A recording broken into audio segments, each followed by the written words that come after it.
بسم اللہ الرحمن الرحیم سورت فاتحہ پارہ نمبر 1۔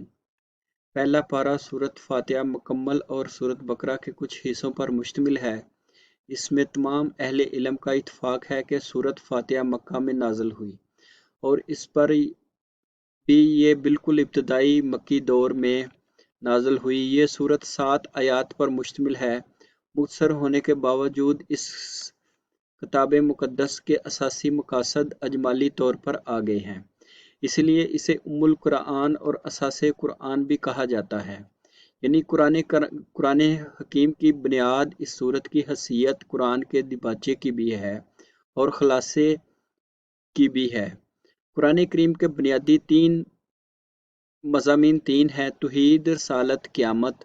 اس سورت کی ابتدائی 2 آیتوں اور چوتھی آیت میں توحید کا مضمون ہے، تیسری آیت میں قیامت کا ذکر ہے، 5ویں 6 آیت میں نبوت رسالت کی طرف اشارہ ہے۔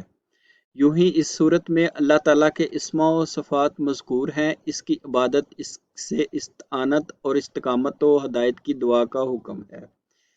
ایک طرف انبیاء اور صلحاء کا تذکرہ ہے تو دوسری طرف ان قوموں کی روش سے بچنے کی تلقین ہے جو اپنی علمی اور عملی کاجروی کی وجہ سے اللہ کے غضب اور عذاب کی مستحق ہو گئیں۔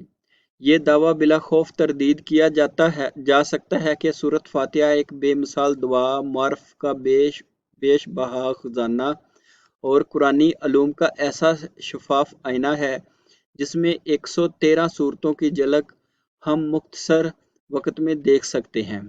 شاید یہ جھلک بار بار دکھانے کے لیے ہی ہر نماز کی رکعت میں سورت فاتحہ پڑھنے کا حکم دیا گیا ہے۔ سورت بقرہ۔ سورت بقرہ قرآن حکیم کی سب سے طویل سورت ہے جو 286 آیات پر مشتمل ہے۔ سورت بقرہ کا اکثر حصہ ہجرت مدینہ کے بعد بالکل ابتدائی دور میں نازل ہوا۔ عربی زبان میں بقرہ گائے کو کہتے ہیں۔ چونکہ اس سورت میں بقرہ کا لفظ آیا ہے اور گائے ذبح کرنے کا واقعہ بھی مذکور ہے، اس لیے اسے سورہ بقرہ کہا جاتا ہے۔ بنی اسرائیل کے ایک مالدار شخص کو اس کے بھتیجے نے وراثت ہتھیانے کی غرض سے قتل کر دیا، پھر رات کی تاریکی میں لاش کو اٹھا کر کسی دوسرے کے دروازے پر ڈال دی اور اس پر قتل کا دعویٰ کر دیا۔ قریب تھا کہ مدعی اور مدعی علیہ کے خاندان ایک دوسرے پر ہتھیار اٹھا لیتے کہ اللہ تعالیٰ نے حضرت موسیٰ علیہ السلام کے ذریعے انہیں گائے ذبح کرنے اور اس کے گوشت کا کچھ حصہ اس مقتول کے جسم کے ساتھ لگانے کا حکم دیا۔ ایسا کرنے سے مقتول زندہ ہو کر اٹھ بیٹھا اور اس نے اپنے قاتل کی نشاندہی کر دی۔ اتفاق سے انہی دنوں بنی اسرائیل کا ایک گروہ مرنے کے بعد زندگی کا انکار بھی کر رہا تھا۔ مقتول کے زندہ ہونے سے نہ صرف یہ قاتل کی نشاندہی ہو گئی بلکہ بحث الموت پر ایک جہت بھی قائم ہو گئی۔ علاوہ ازیں مصریوں کے ساتھ طویل عرصے رہنے کی وجہ سے بنی اسرائیل کے دل میں گائے کی جو عقیدت محبت رچ بس گئی تھی، گائے ذبح کرنے کا حکم دے کر اس کی تردید اور توہین بھی کر دی گئی۔ اس واقعے کے علاوہ پہلا پارہ میں جو اہم مضامین بیان ہوئے ہیں وہ درجہ ذیل ہیں۔ اس سورت کی ابتدا نبی پاک صلی اللہ علیہ وآلہ وسلم کی دائمی معجزہ قرآن کریم کے ذکر سے ہوئی ہے۔ یوں آپ کو متعدد حسی اور مادی معجزات بھی عطا کیے گئے ہیں، لیکن آپ کا سب سے بڑا معجزہ علمی تھا۔ اس سورت کی ابتدا حروف مقطعات میں سے الف لام میم کے ساتھ ہوئی۔ ابتدا کا یہ انداز عربوں کے لیے غیر مانوس تھا۔ اس نے اس کی توجہات اپنی طرف مبذول کر لیں اور وہ توجہ سے بات سننے پر مجبور ہو گئے۔ قرآن کریم کی جن صورتوں کا آغاز حروف مقطعات سے ہوا وہاں قرآن کریم کی عظمت و صداقت و اعجاز و حقانیت کا تذکرہ بھی ہوا ہے، جس کی وجہ سے علماء کی ایک بڑی تعداد کی رائے یہ ہے کہ حروف لا کی حقیقت میں قرآن کو انسانی کاوش قرار دینے کو چیلنج کیا گیا ہے۔ اگر واقعی قرآن محمد صلی اللہ علیہ وآلہ وسلم کا خود ساختہ کلام ہے تو بھی ان حروف سے جنہیں تم شب و روز استعمال کرتے ہو ایسا ہی کلام بنا لاؤ۔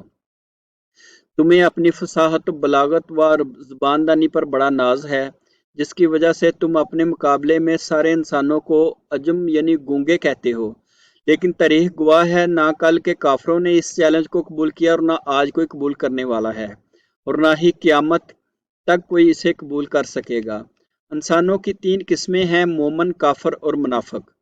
مومنوں کی نمایاں صفات 5 ہیں۔ نمبر 1، ایمان بالغیب، یعنی ان حقائق پر ایمان جن کا حواس سے ادراک نہیں کیا جا سکتا، جیسے جنت، دوزخ، حشر اور حساب و جزا وغیرہ۔ نمبر 2، اقامت صلاۃ، یعنی نماز کو شروط و آداب کا لحاظ رکھتے ہوئے مستقل ادا کرتے رہنا۔ نمبر 3، ادائے زکوٰۃ۔ قرآن حکیم میں عام طور پر نماز اور زکوٰۃ کا اکٹھے ہی ذکر آیا ہے، کیونکہ نماز اللہ کا اور زکوٰۃ بندوں کا حق ہے، اور انسانوں کا ایمان اس وقت تک کامل نہیں ہو سکتا جب تک وہ دونوں قسم کے حقوق ادا نہ کرے۔ ان تمام آسمانی کتابوں پر ایمان جو مختلف زمانوں میں انبیاء و رسل پر نازل کی گئیں۔ نمبر 5، آخرت کی ایسی تصدیق جس میں شک کی کوئی ملاوٹ نہ ہو۔ یہاں قابل توجہ نکتہ یہ ہے کہ اللہ تعالیٰ نے اہل ایمان کا تذکرہ 4 آیات میں، کفار کا 2 آیات میں اور منافقوں کا 13 آیات میں فرمایا ہے۔ ان 13 آیات میں منافقوں کے 12 اوصاف بیان کیے گئے ہیں۔ مسلمانوں پہ لازم ہے کہ وہ ان اوصاف بد سے اپنے دامن کو بچا کر رکھیں۔ یہ اوصاف اور علامات درجہ ذیل ہیں: جھوٹ، دھوکہ، عدم شعور، قلبی بیماریاں جیسے حسد، تکبر اور حرص وغیرہ، مکر و فریب، سفاہت، احکام الہی کا استہزاء، زمین میں فتنہ فساد، جہالت، ضلالت، تذبذب اور اہل ایمان کا تمسخر۔ حضرت آدم اور حضرت حوا علیہ السلام کا قصہ جو ابلیس لعین کے ساتھ پیش آیا، حقیقت میں یہ ساری انسانیت اور اس کی دنیا کی ابتدا سے انتہا تک کا قصہ ہے۔ یہ قصہ حق اور باطل، خیر اور شر کے درمیان دائمی کشمکش کی نشاندہی کرتا ہے۔ یہ قصہ حضرت آدم علیہ السلام کی عظمت شان بتاتا ہے۔ انہیں عرضی خلافت عطا کی گئی، ایسے علم سے نوازا گیا جو فرشتوں کے پاس نہیں تھا۔ ملائکہ کو ان کے سامنے سجدہ ریز ہونے کا حکم دیا گیا۔ منصب خلافت پر فائز ہونے کی وجہ سے ان کو آدم اور اس کے امر کے پابند ہیں۔ وہ زمین پر اللہ کے حکموں کو نافذ کریں اور دنیا کا نظام ویسے چلائیں جیسے اللہ چاہتا ہے۔ یوں تو قرآن کریم میں متعدد مقامات پر بنی اسرائیل کا تذکرہ ہے، لیکن ان کے بارے میں سب سے زیادہ تفصیلی بحث سورۃ بقرہ کرتی ہے۔ پہلا پارہ تقریباً پورا ہی ان کا تذکرے پر مشتمل ہے۔ اس تذکرے میں سب سے پہلے تو یہ بتایا گیا ہے کہ اللہ تعالیٰ نے بنی اسرائیل کو بے شمار ظاہری و باطنی، دینی اور دنیاوی نعمتیں عطا فرمائیں۔ مثلاً ان کے اندر کثرت سے انبیاء پیدا کیے، انہیں دنیاوی خوشحالی عطا کی، عقیدہ توحید اور ایمان کی نعمت سے سرفراز فرمایا، فرعون کے مظالم سے نجات دی۔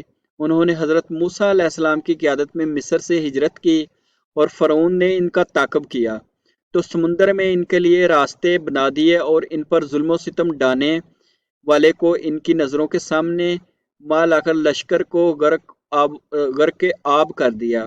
صحرائے سینا میں وہ بے سراسمانی کے عالم میں تھے، ان کے کھانے کے لیے من و سلویٰ کا اور سائے کے لیے ٹھنڈے بادلوں کا انتظام فرما دیا۔ پینے کے پانی کی تلاش ہوتی تو پتھر سے 12 چشمے جاری فرما دیے۔ اس کے بعد بتایا گیا کہ پانی کی تلاش ہوتی تو پتھر سے 12 چشمے فرما دی۔ اس کے بعد بتایا گیا کہ انہوں نے ان نعمتوں کا شکر ادا نہ کیا اور بتدریج کفران نعمت کی بیماری میں مبتلا ہو گئے۔ چنانچہ انہوں نے حق کو چھپایا، خاتم النبیین حضرت محمد مصطفیٰ صلی اللہ علیہ وآلہ وسلم کی نبوت کا انکار کیا، بچھڑے کو معبود بنا لیا، دشت سینا میں بے صبری، حرص و طمع کا مظاہرہ کیا، ارحائے شہر میں متکبرانہ انداز میں داخل ہوئے جبکہ انہیں عاجزی کے ساتھ داخل ہونے کا حکم دیا۔ انہوں نے انبیاء کو ناحق قتل کیا، بار بار بد عہدی کے مرتکب ہوئے، ان کے دل سے سخت ہو گئے تھے۔ انہوں نے کلام اللہ میں لفظی اور معنوی تحریف کی، شریعت کے بعض احکام پر وہ ایمان لائے اور بعض کا انکار کرتے رہے، اور بعض معنی تحریف کی، شریعت کے اور حسد کی بیماری میں مبتلا ہو گئے۔ وہ بغض اور حسد کی بیماری میں مبتلا ہو گئے۔ انہیں مادی زندگی سے مبالغے کی حد تک محبت تھی۔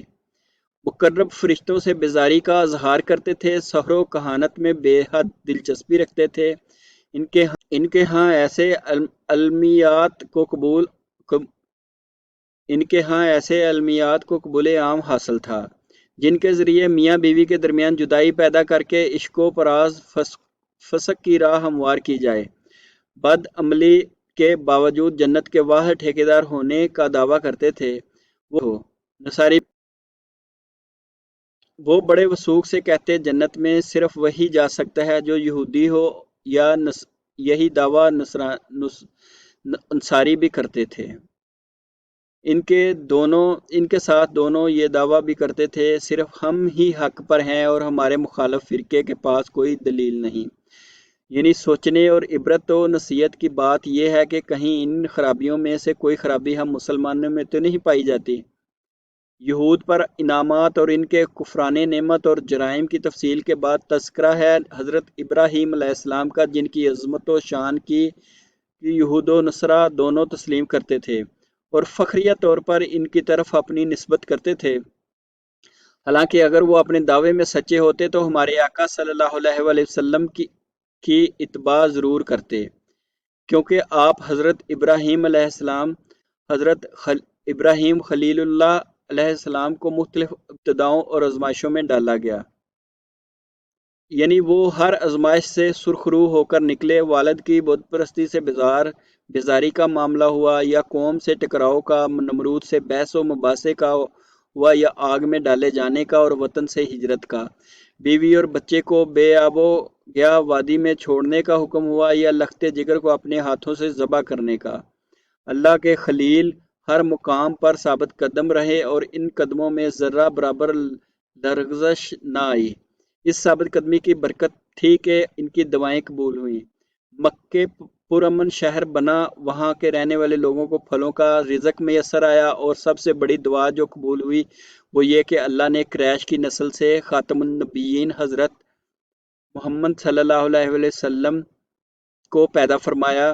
حضرت خلیل کے مآثر اور مفاخر بیان کرنے کے بعد اللہ فرماتے ہیں، ملت ابراہیمی سے وہی شخص اغراض کر سکتا ہے جو شکی، احمق اور خواہشات کا غلام ہو۔ یہود و نصارہ واقعی ایسے تھے جو حضرت ابراہیم علیہ السلام کی طرف اپنی نسبت تو کرتے تھے، مگر ان کا زعم باطن یہ تھا کہ نجات حنیفت کی اتباع میں نہیں ہے، یعنی یہودیت اور نصرانیت کی اتباع میں ہیں۔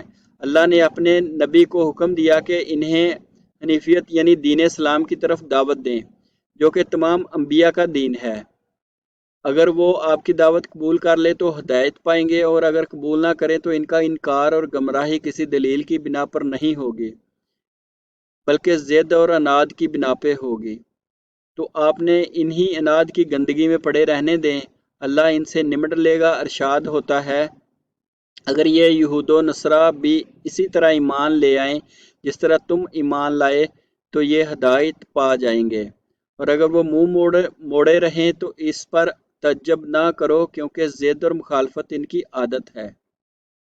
اگر انہوں نے شرارت کرنے کی کوشش کی تو اللہ تعالیٰ ان سے عنقریب نمٹ لے گا۔ وہ بڑا سننے والا اور بڑا جاننے والا ہے۔